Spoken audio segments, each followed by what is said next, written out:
variety of conditions that, if handled in the clinical context with medical marijuana, can have better outcomes than what we've seen with traditional medicine.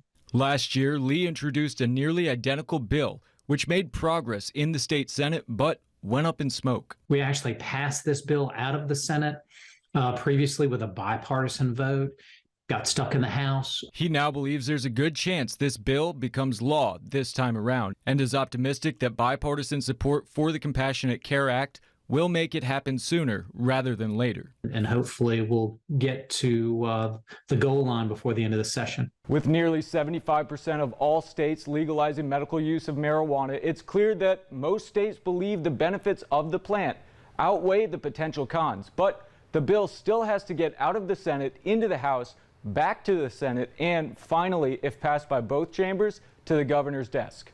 Michael Prats, WECT News.